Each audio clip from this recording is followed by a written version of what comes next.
Bro, today, all of the bar are closed. Meron kasing Buddha Day yata today. So,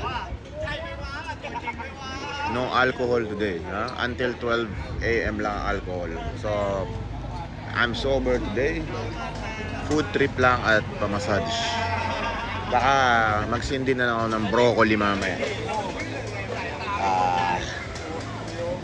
So, babalik yung action sa Sunday, which is pagpahinga ng konti yung atay ko. Ito lang tayo.